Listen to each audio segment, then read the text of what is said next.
से रोते दीदी थर ब्रेन डेड होता से एमती भी घर भर चारि कांथ भर सब रुहति पड़ोशी पिला डाकती आसतु जा बुलिया जा कि कौन से कहते ना मुझे जीविनी मो मन भल ना तो मो पाख पिला गुड़ाक आम जो पड़ोशी मैंने पचारती कौन मन भल ना मुझे कहार हेबी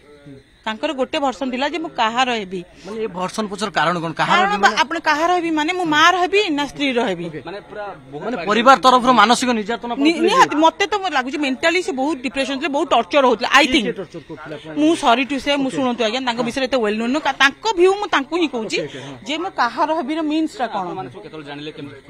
कोन जानली पड़ी गेले केते मु आज्ञा मु झरकार देखिली दौड़ी के आसली मते फोन कले जे निया जळुथला मते फोन कला मु पाखर ओडे पोडी अछि मत फोन कर मैडम जी देखो झरकार कौन हो दीपक बाबू पड़गले निया लगे सुसाइड कर देते तो मुझे झरकार दौड़ी देखिक सागे सागे आसली मो सामने मो घरटा मुझे दौड़ी आसली देखिक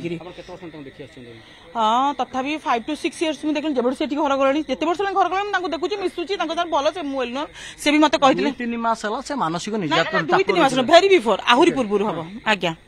सी बहुत पूर्व आज्ञा शुणु आज्ञा जिते निरीह हूँ जहाँ भी हूँ मन मनर अशांति सब घर भर गोटे अशांतिर भाइब चलो गोटे अशांतिर एनवायरमेंट चली जड़े केते सहिब सी सुखी सुखी जाते लोकटा गोटे पैसे पैसे मार गोटे बड़ा लोक तगड़ा लोकटा था कि से सुखी सुखी दिन को दिन जाते तो कौन डिप्रेशन रही ओबियसली तो से सेमती सुखी सुखी जाते जो बोधे अतिरिक्त होती स्टेपटा चरम निष्पत्ति नहीं कौन तथापि पुलिस इन्वेस्टिगेशन करूँ हत्या ना आत्महत्या से पुलिस ही बेटर कही पारे।